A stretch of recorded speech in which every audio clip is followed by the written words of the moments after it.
everyone, Fuse here with another video about one of my favorite countries to visit, Italy. But this time we're going to be talking about driving in Italy. Everything you need to know about driving in Italy.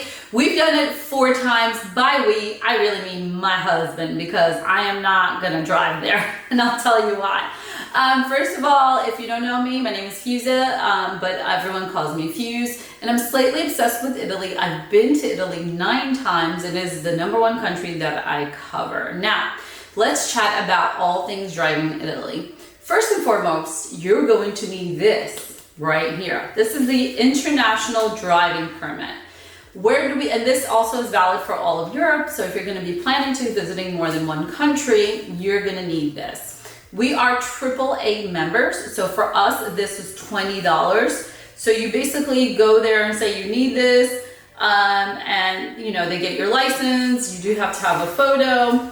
I don't remember if they take the photo for you, and we spend $20. If you're not a member, I'm sure that's going to be more. And this is valid for a year, which is really cool, and it's super affordable. So to drive in Italy, we need to carry on this. We typically, well, depends. Usually we'll have our passport with us, because when we are driving in Italy, it's usually because we're going to a different city and we're going to have all our stuff with us, or at least the main stuff, and our passports, because we're going to need the passport to do our check-in at the next location. Now, let's say we're staying in Tuscany for 3 days or 4 days, and we're going to be driving around there. We're not necessarily going to carry our passport, but we will have a photo of our passport on our phone. Now, Fuse, am I crazy to think I can drive in Italy? I don't think you're crazy. I personally can't do it, just because it is a little scary. And scary is going to be in different ways, right? So for us, the reasons we decided to rent a car and drive in Italy is because of just our routes. So we've done it where we've driven from Rome to Florence on 3 trips, and a 4th trip we drove from Rome to Naples airport because we were going to Sorrento. That was actually a very bad idea, because the diesel ended up being 70 euros. So at the end of the day, it would have been cheaper for us to take the train. Now, when you're going with a family of 5, like we did, it didn't make sense taking the train because it was going to be more money. And we liked the freedom that the driving allowed us to stop between Rome and Florence, to stop somewhere, which we did. We stopped at a hot spring. So you have to analyze, like, when am I going to need a car? So a car is good for these longer trips from city to city. In a city like Rome, you do not need a car. And even once when we did that, we picked up the car, and usually the car rental place in Rome is at the Termini train station or nearby. It's a parking deck there. For my husband to come and get us, it was complicated, because I'll tell you why. So cities in Italy, they will have these no driving zones because they're historical areas. So Florence, Siena, some cities you're not even allowed to go in unless you are a resident, and we've seen this also in Portugal. So I do feel like it's a lot easier to drive on the highway, the autostrada, than it is to drive within these little towns, because they have narrow streets. Parking sometimes can be a nightmare, and things like that. But city will have this no driving zone restricted area, and you have to be careful. If you don't know, then you're going to be like a little confused. But stay tuned. I do have a solution for you about this, because I partner with this company where they actually do driving training before you go to Italy, and it's really cool. You basically can see your route and you learn a little bit. I'll tell you at the end a little bit more about it. I really think it's a cool concept, and I'm excited to see where this company goes and what they're doing as far as helping people really prep for driving abroad. So the reason why I let my husband drive and I don't drive is because those little narrow streets scare me. Parking, I'm not the best at that. And also sometimes we do rent a car, and it is stick shift, and I don't drive stick shift. So I do feel like to drive in Italy, you have to be a confident driver, and which I'm not.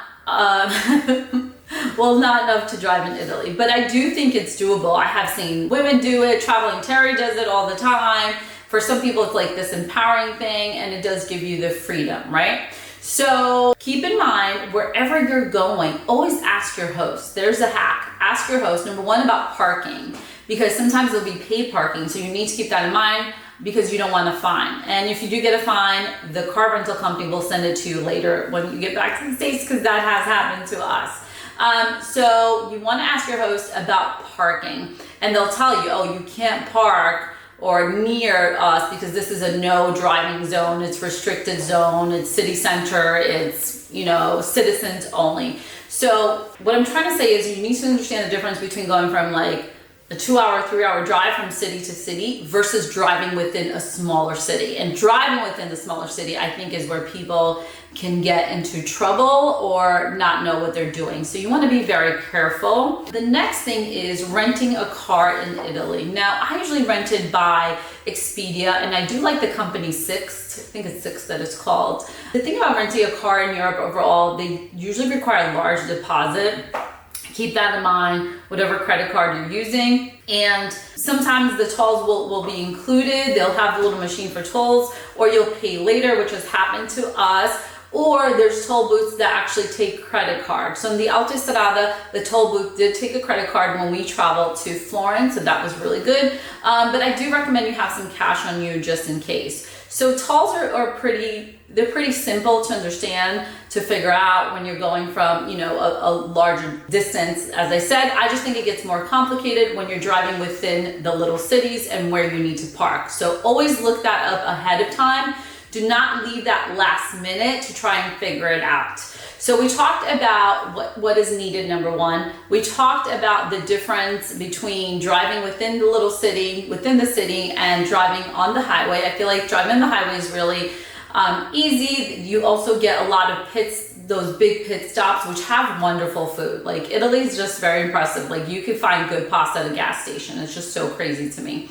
So the tolls are pretty easy to understand. You want to be aware of the signs, especially that triangle with the no restricted, can't drive in this area. And sometimes they'll even have a traffic light that will be red that says, because this changes in Rome. So sometimes there's a road in Rome that you can drive in, and in certain days of the week, and other days of the week you cannot. So those are the overall tips I have for you. You want to be safe. Last but not least, when renting a car, you want to take a photo of all your cars, because one thing you'll notice is that most of the vehicles in Italy and Europe, they have dents, scratches, because the parking spaces are so tight. It's normal for them. So one time we went to pick up this car, and I'll show you pictures here, but it was all scratched. It was like so messed up, and we definitely did a video of everything in the car because we do not want to be held responsible for something that we didn't do. So when renting a car, keep in mind that diesel is a lot more money than gas, and most of the cars there are diesel. Keep in mind if you know how to drive stick shift versus auto.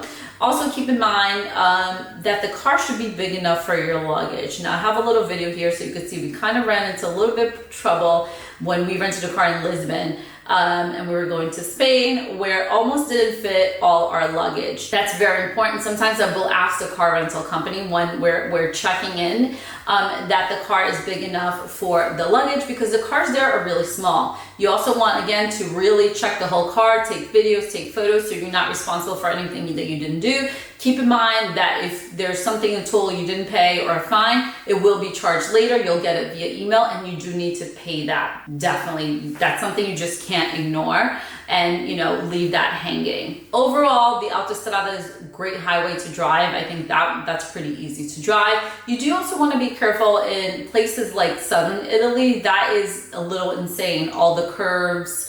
And if you're afraid of heights, also it gets, you know, really hilly in Tuscany. So depending where you go, you also want to keep that in mind. So like I said, I partner up with a wonderful company called Tripiamo, which they have online driving tutorials. So you can see your route beforehand, and you get to learn more about the laws, the rules, the tolls.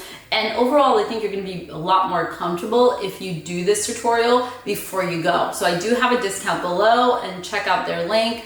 I'm really impressed with these guys and where they're going with their company, and that they're adding more cities as we speak. So Thank you guys. Let me know if you have any other questions about driving in Italy. If there's something I forgot to cover, let me know below. And also let me know if you want me to do a video just about renting a car and the whole process. Thanks so much, and don't forget to subscribe for more tips.